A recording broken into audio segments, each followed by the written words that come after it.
الشيطان الرجيم بسم الله الرحمن الرحيم فذكر فإن الذكرى تنفع المؤمنين.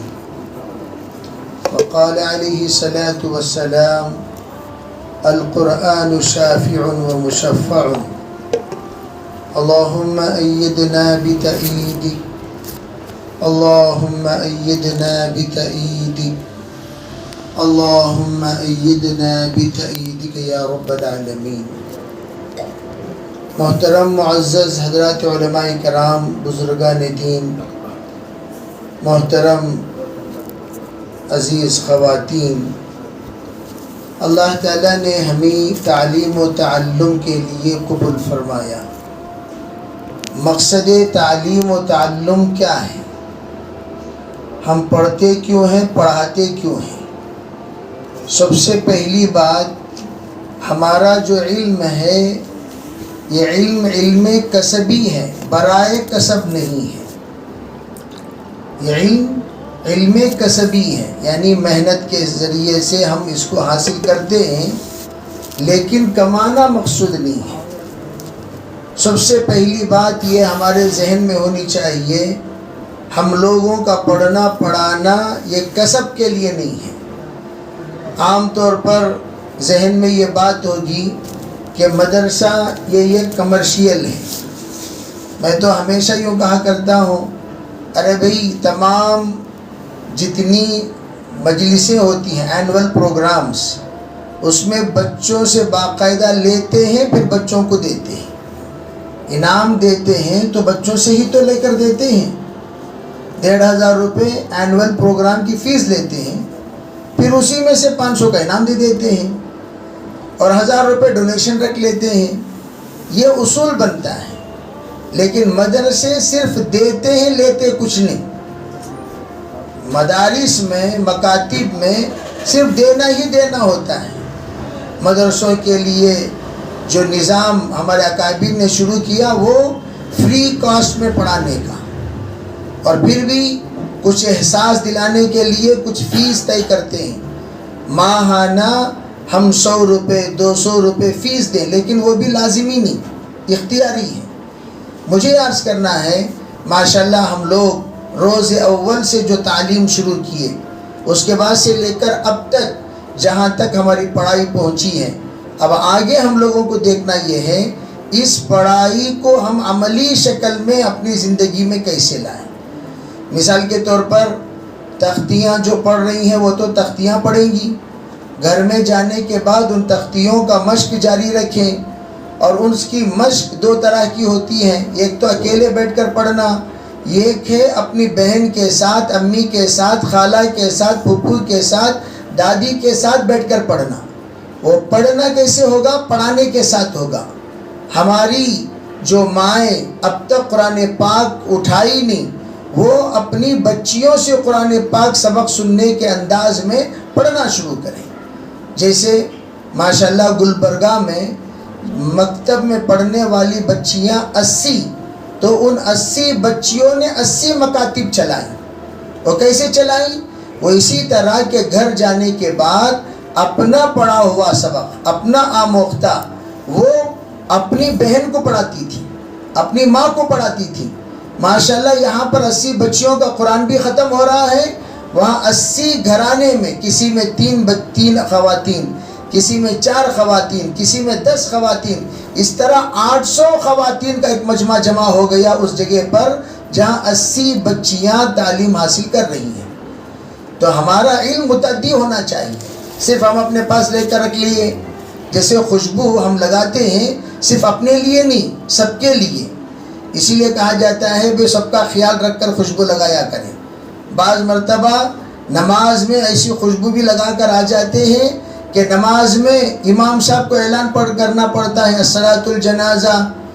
اب بھائی نماز ہوئی، پلٹ کر دیکھے جنازہ ہی نہیں. کیا قصہ کو تو جو عطر بچ گئی تھی وہ جناب محترم لگا لے کر نماز کو آ گئے. امام صاحب یہ تصور کر لے کہ جنازہ آ گیا. تو اس لیے عطر لگا رہے ہیں تو دوسروں کا بھی خیال، الرجک ہونے والی عطر نہ لگائیں، اس لیے کہ اس میں تکلیف ہوتی ہے، دوسروں کو چھینک شروع ہو جاتی ہے اور ان کی طبیعت بگڑ جاتی ہے. تو اس لیے ایسے عطر سے معطر ہوں کہ خود بھی مستفیض ہوں، دوسرے بھی مستفیض ہوں۔ اسی طرح ہم علم جو حاصل کر رہے ہیں، اس علم کے ذریعے سے صرف ہم خود فائدہ اٹھا لیے، دوسروں کو فائدہ نہیں پہنچائیں، تو وہ پھر اقرا اقرا ہی کیا رہا۔ سب سے پہلی بات، ہم جب اقرا کہتے ہیں، خود اقرا پر عمل کرنے کے بعد پھر ہم کہتے ہیں اقرا، تو پڑھنا بھی ہے پڑھانا بھی، یہ چھٹی کبھی نہیں۔ اسی لیے مکتب کے جلسوں میں آج کل ہمارے اکابرین کے ہدایات ہیں، مکتب سے کسی کو فارغ مت کرو، مکتب سے کسی کو فارغ مت کرو۔ ختم قرآن ہو گیا، ناظرین کی سرٹیفکیٹ دے دیے، فارغ کر دیے، ان کے تصورات میں یہ بات آ جاتی ہے ہم مکتب کی پڑھائی سے فارغ ہو گئے۔ نہیں، تعلیم قرآن کبھی بھی تکمیل نہیں ہوتی۔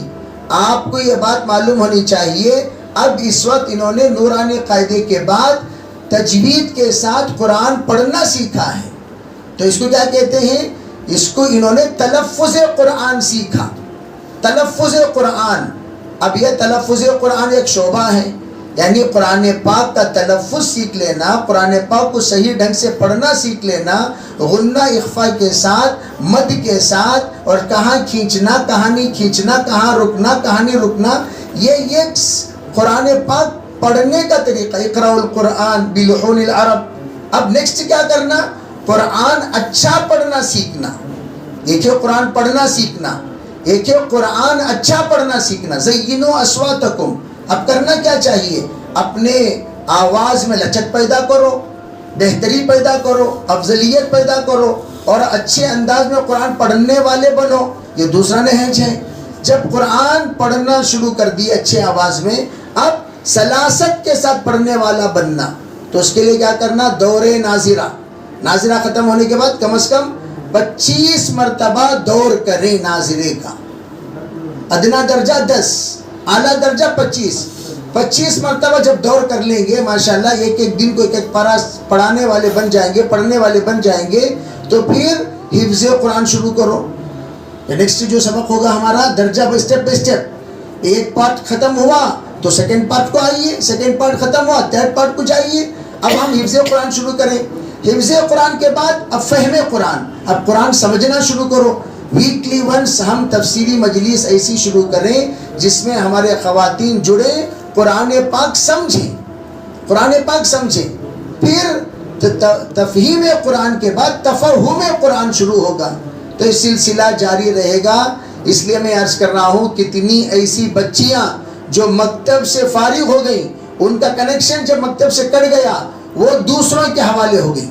وہی وقت جو 1 گھنٹہ ہم مکتب کو دیا کرتے تھے، وہ صحیح جگہ پر ہم نہ لگانے کی وجہ سے غلط صحبتوں کے شکار ہو گئی۔ میں آپ کو دور دور کی نہیں، ہمارے محلے کی بات بتانا چاہتا ہوں۔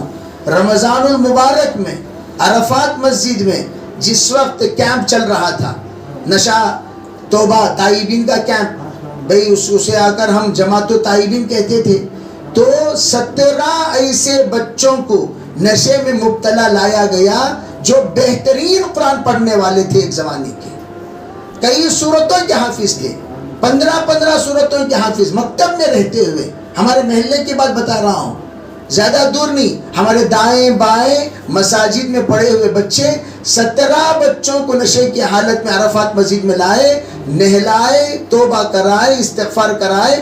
آج ماشاءاللہ وہ بچے تائبین میں بہت اچھے طریقے سے کام کر رہے ہیں۔ میں بتانے کا مقصد یہ کیوں؟ ڈسکنیکٹ ہونے کا نتیجہ، ہمارے مدرسے سے، ہمارے مکاتب سے کوئی بھی بچے ڈسکنیکٹ نہ ہو۔ بھئی ہم لوگ مدرسے سے 7-8 سال پڑھا کر جو فارغ کرتے ہیں، وہ فارغ نہیں، وہ فارغ برائے خدمت ہیں، خدمت کرنے کے لیے فارغ کرتے ہیں۔ مکتب صفا چبوترے کی تعلیم کو کبھی چھٹی نہیں ہوئی۔ صدیق اکبر آخری تک اس کے متعلم تھے، عمر فاروق آخری تک اس کے متعلم تھے، تمام اصحاب آخری تک اس کے متعلم تھے۔ تو ہمارے مکاتب میں تکمیل تعلیم نہیں ہونی چاہیے، شعبہ در شعبہ، شعبہ در شعبہ، شعبہ در شعبہ بڑھاتے جائیے۔ ارے بھائی بوڑھی ہو گئی تب بھی مکتب سے تعلق رکھے۔ کیرلا میں ہم نے دیکھا نانیاں دادیاں وہ آ کر تفسیر کے مجلس میں اپنا تعلق جڑی ہوئی ہیں، بہت بڑا مجمع۔ انہوں نے کہا اس مدرسے میں ہم 25 سال سے پڑھ رہی ہیں، 1 سال 2 سال نہیں 25 سال. تو ہمارے مکتب میں قرآن پاک ختم ہوتے ہی سند فراغت دے کر فارغ کر دیتے ہیں. اب وہ ٹائم کہاں جائے گی، کدھر جائے گی، کہاں کھپائے گی؟ تو ہمارے یہاں چھٹی انشاءاللہ نہیں ہوگی. تعلیم در تعلیم انشاءاللہ ہم بڑھاتے رہیں گے. عربی قرآن پاک ختم بھی ہو جائے انشاءاللہ دورے قرآن کا سلسلہ شروع ہوگا، پھر حفظ قرآن کا سلسلہ شروع ہوگا. اللہ کا فضل ہے ہمارے اس ادارے میں حفظ قرآن کا معقول نظم ہے. تو جتنی بچیاں ہماری ناظرہ کلام پاک سے فارغ ہو گئی وہ دوڑ کریں، دوڑ کے بعد ماشاءاللہ حفظ میں آئے. بھئی 1 گھنٹہ آپ جو دے رہے ہیں حفظ میں دیں. انشاءاللہ وہ 1 گھنٹے میں 3 آیت بھی ہماری بچیاں یاد کرنے والی بن جائیں گی. اللہ تعالیٰ ان کو اپنی استعداد کے اعتبار سے چند سالوں میں حافظ بنا دے گا. تو اس لیے ہمارے اس وقت آئی ہوئی بہنوں سے سب سے گزارش ہے کہ آپ حضرات اس تعلیم کو جاری و ساری رکھیں اور انشاءاللہ اس ربط کو ہمیشہ قائم رکھیں، ربط کو ختم نہ کریں. اس لیے جو بچیاں اس سے پہلے پڑھ کر فارغ ہو چکی ہیں ان کو ری ایڈمیشن کرائیں، دوسرے شعبے میں کرائیں. ابھی اب ناظرہ ختم ہو گیا، دوسرے شعبے میں کرائیں. انشاءاللہ اللہ کی ذات سے امید ہے اس طرح ایک نظام ہم بنائیں گے. اللہ ہمارے اس مکتب کو تمام مکاتب کے لیے نمونہ بنائے گا. بڑی بڑی عورتیں آ کر پڑھیں گی. ماشاءاللہ ہمارے گھر میں بھی 60 سال کی ایک خاتون آ کر روزانہ قرآن پڑھتی تھی. کئی بار انہوں نے قرآن پاک کا دور کیا. 60 سالہ خاتون وہ آتی تھی، ان کا نواسہ بھی ساتھ میں آتا تھا، آ کر قرآن پڑھ کر جاتے تھے. تو اس طرح ایک نظام بنائے، اس میں تعلیم کے لیے کوئی حد نہیں ہے. اور جن کا قرآن کئی بار ختم ہو چکا ہے، تجویز سے نہیں ہوا، ان خواتین سے، اس لیے کہ عام طور پر ہماری جو خواتین ہیں وہ خالہوں کے پاس سے، پھپھو کے پاس سے، ان کے پاس پڑے ہوئی ہیں. اور وہ خالہ الف بیتے والا خالہ تھیں، الف بیتا والا الف بیتے. ابھی وہ الف بیتے کا زمانہ پرانا زمانہ ہو گیا. اب تو الف باتا کا زمانہ چل رہا ہے. تو اب تجوید کے ساتھ ہم نے کتنا قرآن پڑھا ہے، نہیں پڑھا، وہ جب بیٹھ کر ہم حافظہ صاحبہ کے سامنے، معلمہ کے سامنے جب ہم اپنا قرآن سنائیں گے، رب قاری للقرآن والقرآن یلعنہ. بعض قرآن پڑھنے والے ایسے ہوتے ہیں قرآن ان پر ناراض ہوتا ہے، لعنت برستا ہے. تو اس لیے عاجزانہ گزارش ہے تمام بڑی خواتین سے بھی مطمئن نہ رہیں ہمارا قرآن بہت اچھا، ہمارا قرآن بہت اچھا، ہمارا قرآن بہت اچھا. ایک صاحب اسی طریقے سے کہا کرتے تھے بیچارے، ان کو بٹھا کر جب قرآن پاک پڑھایا گیا تو وہ کبھی ہا کو خا پڑھ رہے ہیں، خا کو جیم پڑھ رہے ہیں، عجیب عجیب انداز سے ان کی قرأت چل رہی تھی. تو اس لیے جائے اس میں کوئی شرمندگی کی بات نہیں، تصحیح کی بات ہے. اس لیے کہ رمضان قریب آ رہا ہے. میں تو ساتھیوں سے یوں کہتا ہوں کہ بھائی رمضان قرآن کا مہینہ ہے، قرآن کے مہینے میں مکتب کو چھٹی نہ دو. قرآن کے مہینے میں کرنا کیا چاہیے؟ مکتب کو چھٹی نہیں، ہر گھر کو مکتب بناؤ. ہر گھر میں جو بھی بہنیں ہیں وہ ہمارے یہاں کی چھٹی ہوئی، یہاں سے شفٹنگ گھر کو جا کر پھر ہم اپنی پڑھائی جاری کریں. تو انشاءاللہ اس سلسلے کو جاری کریں گے، بہت بڑا فائدہ ہوگا. اللہ تعالی ہمیں شریعت کو عمل کی توفیق عطا فرمائے. اور آئندہ جو رمضان مبارک کے بعد ہمارا ادارہ کب شروع ہوگا وہ انشاءاللہ معلمات آپ کو اپنے تاریخ بتا دیں گی. اس وقت میں آ کر آپ ایڈمیشن بھی کرائیں. جیسے پچھلی جو بچیاں ہماری فارغ ہو چکی ہیں ان کو بھی لا کر ری ایڈمیشن کرا کر دورے ناظرہ کرائیں. انشاءاللہ بڑا فائدہ ہوگا. اللہ تعالی ہمیں کہیں بھی بات پر عمل کرنے کی توفیق عطا فرمائے. درود شریف پڑھ لیں انشاءاللہ.